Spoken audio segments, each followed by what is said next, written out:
Pessoas que destruíram as suas vidas em segundos pela raiva. Gente, como que a raiva altera o nosso mecanismo de pensamento e faz todo dia com que pessoas estraguem momentos e até, às vezes, a vida inteira delas em segundos de raiva. Gente, esse canal aqui, para quem tá caindo de paraquedas, é um canal sobre comportamento humano. Meu nome é Nicolas Flores Bittencourt e eu trago coisas que eu aprendi na minha prática, né, em ambientes extremos de comportamento humano e também em artigos científicos e evidências científicas, o que a ciência fala sobre isso. Tem muita gente que está entrando aí por curiosidade ou porque quer aplicar esses conhecimentos na sua vida cotidiana, o que é algo muito interessante. Porque a gente vive em sociedade, a gente está sempre compartilhando situações, momentos, conversas com outros seres humanos e a gente não para entender o funcionamento da mente humana, né, e o comportamento humano. É claro que cada pessoa é um universo à parte, porém, existem coisas aí que se repetem, existem padrões, existem tendências de comportamento que a gente pode sim entender, estudar e se aprofundar. Bom, meu nome é Nicolas, como eu falei, eu sou médico de formação e eu já atuei em diversos cenários extremos e limites da mente humana. Eu já atuei sendo médico de um presídio, eu já atuei como médico de uma unidade de referência em lutos, né? Lutos, muitas vezes, lutos traumáticos, onde tinham perdido ali algum familiar, um pai, uma mãe, um filho, de um evento traumático, um acidente ou alguma outra questão nesse sentido. Essa unidade de luto também ela era referência em traumas agudos, né? Nesse mesmo contexto que eu falei para vocês, de traumas muitas vezes traumáticos, e além do presídio e dessa unidade, eu sou médico perito judicial, né? Eu já atuei no Fórum Trabalhista, na Justiça Federal e também na Justiça Estadual, com perícias, principalmente perícias de saúde mental. E todos esses ambientes são ambientes limites da mente humana, porque geralmente a pessoa quando chega lá, ela não está tranquila, bem feliz, muito pelo contrário. Ela está muitas vezes no momento mais difícil da vida dela, seja por estar em cárcere ou por ter perdido alguém ou por estar em uma situação judicial que pode impactar muito a vida dela. E todos esses ambientes me fizeram ter muito interesse sobre comportamento humano e a mente humana em situações de estresse extremo, em situações limites, né? Por que isso me despertou a curiosidade, pessoal?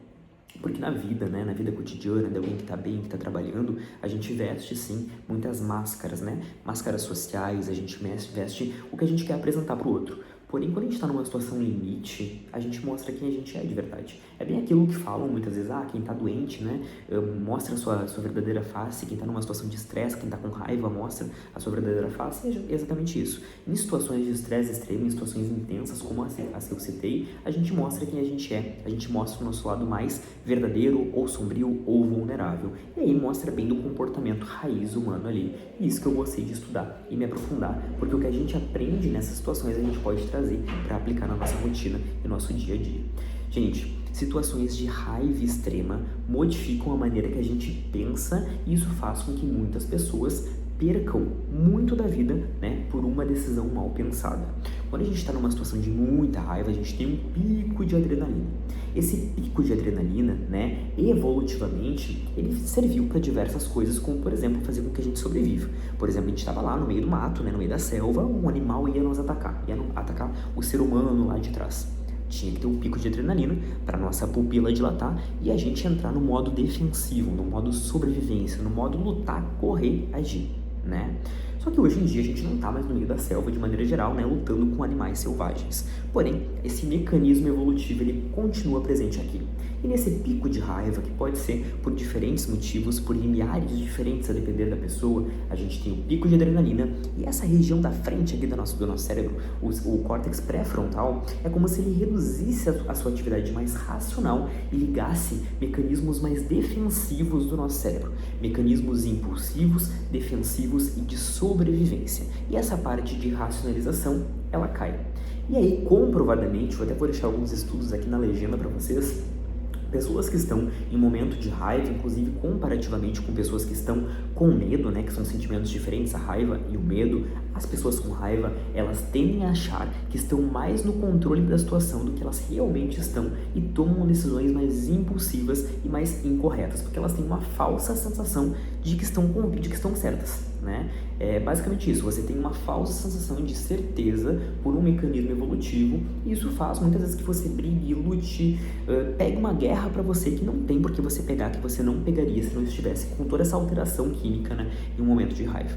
Tá, Nicolas, então a gente dá pra perdoar as pessoas que estão aí fazendo coisas, atrocidades em momento de raiva? Calma, também não é por aí, né? Eu tô citando um exemplo de uma pessoa que sem precedente nenhum, né? Em uma situação de um pico de raiva, acaba mandando uma mensagem para quem não deveria, fazendo alguma coisa que não deveria. É claro que a gente não pode generalizar, né? Cada situação é uma situação, cada pessoa é um universo à parte e nem tudo dá para ser colocado nessa caixinha. Tem pessoas que fazem maldade de forma premeditada, né? Planejando aquilo, aí já é outro contexto.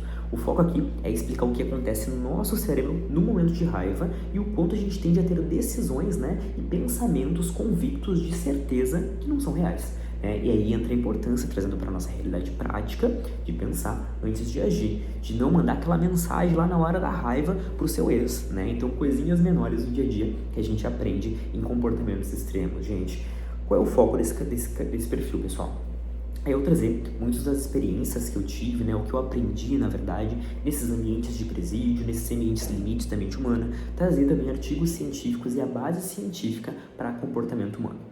Não sou coach, não quero ser coach, não quero ficar aí generalizando o comportamento e a vida, porque não é assim, cada ser humano é um universo à parte. Porém, quando a gente estuda e entende comportamento humano, a gente pode aplicar muitas coisas na nossa rotina e na nossa vida, e até por curiosidade, a gente está vivendo em um mundo onde socializar é importante, inclusive para a saúde mental, então a gente tem que entender o nosso comportamento e o comportamento dos outros. E quando a gente entende mais a nossa maneira de reagir e sobre o nosso comportamento, a gente pega um controle maior da nossa vida que a gente não teria se a gente não entendesse sobre isso, né? Muita gente se culpa por ter feito tal coisa, mas o que será que aconteceu aqui dentro, né, para você ter agido dessa forma?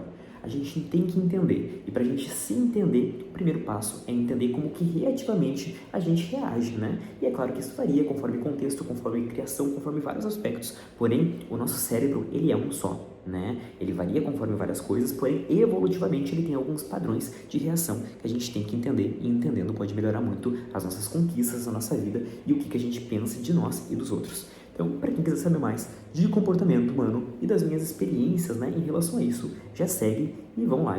Esse primeiro vídeo assim foi totalmente improvisado, não tem roteiro, não tem edição, não tem nada. É só para começar a girar o YouTube aqui. Querem me ajudar? Então curtam, compartilhem e já fiquem presentes aí.